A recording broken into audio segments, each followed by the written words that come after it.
kemudian plastik klip kecil, kertas label, selotip dan gunting, kemudian tisu, kemudian foam MR1 dan foam MR4, dan plastik untuk membungkus foam. Dan yang terakhir, cool box yang berisi ice pack yang cukup. Serum yang sudah disentrifuge di sini sudah diberikan label yang bertuliskan nama, umur, jenis kelamin, tanggal pengambilan spesimen, dan nomor EPIT. Ini juga sudah diberikan selotip ya, supaya tidak bocor.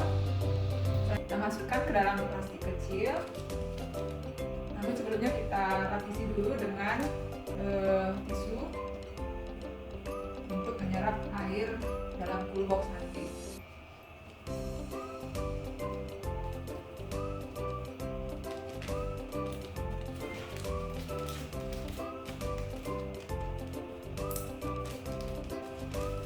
Kita tutup, kita rapikan. Kemudian kita beri selotip.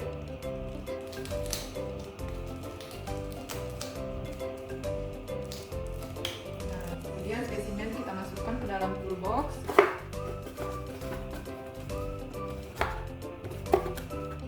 Bisa juga kita tambahkan plastik ataupun kertas untuk menahan spesimennya, tabungnya agar tidak terguncang.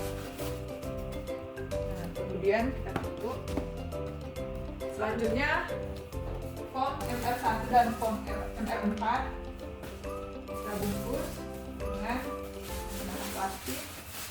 Kita beri selotip supaya tidak basah nanti foamnya ya. Kemudian kita masukkan ke dalam cool box. Kemudian kita tutup.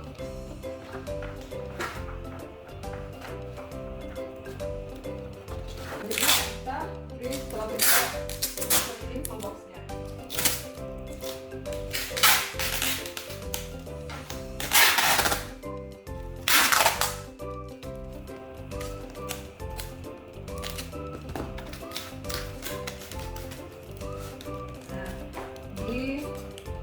Box ini sudah dibuat pengirimnya siapa, kemudian tujuan pengirimannya, dan ini sebagai pertanda agar kotak ini tidak dibalikkan, tetap dalam posisi berdiri seperti ini.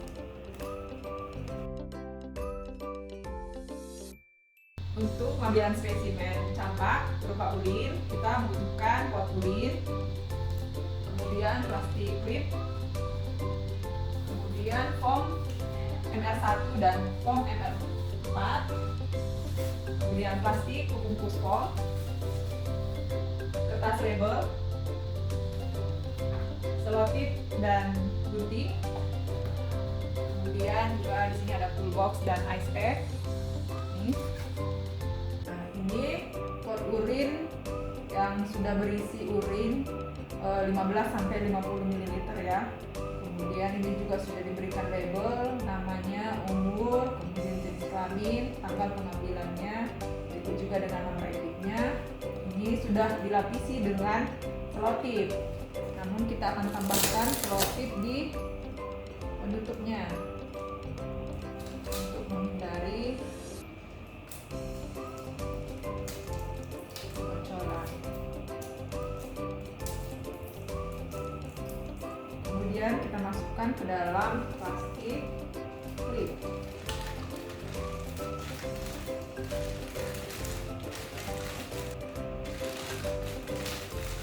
Lapisi lagi dengan selotip.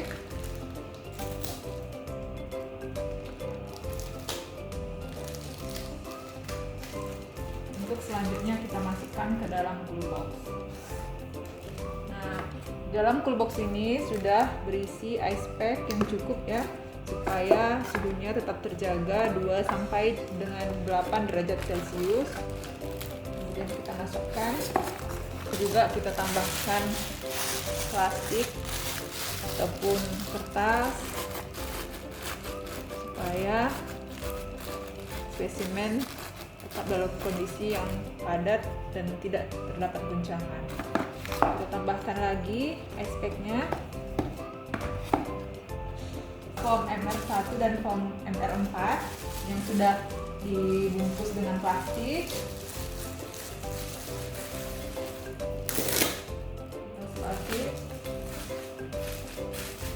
Kita masukkan ke dalam cool box, dan cool box sudah bisa ditutup. Kita keliling cool box-nya.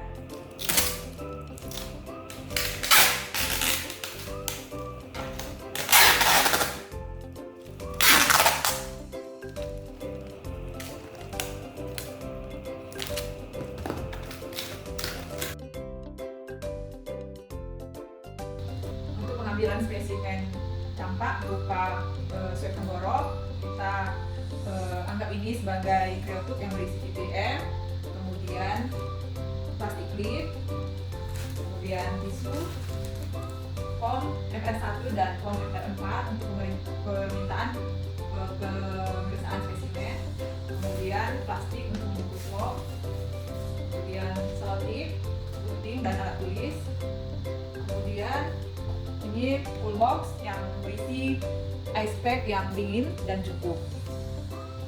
Ini adalah kriotub yang berisi PPM yang sudah diberi label. Nah, di sini sudah tertulis nama, umur, jenis kelamin, tanggal pengambilan spesimen dan nomor EPI. Kemudian sudah dilapisi juga dengan selotip. Kita akan tambahkan selotip di penutupnya supaya tidak ada kebocoran.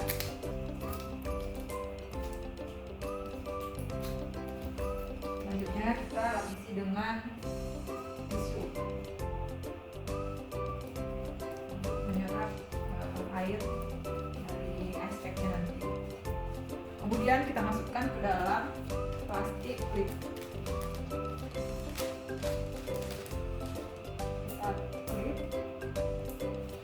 Kemudian kita rapikan.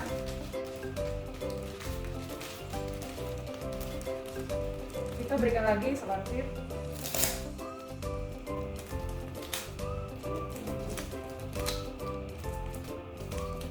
Nah, spesimen sudah siap dimasukkan ke dalam cool box. Nah, di cool box ini sudah tersedia ice pack, berikut juga dengan styrofoam untuk menghindari benturan.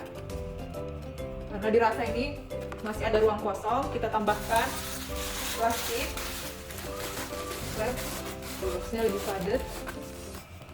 Ya, kita tutup dengan ice pack lagi. Kemudian foam yang sudah kita isi dengan lengkap, foam MR1 dan foam MR4 kita masukkan juga ke dalam plastik supaya tidak basah dan di dalam boxnya. Dan juga selotip supaya lebih rapi dan tidak kena air. Cool box sudah bisa ditutup.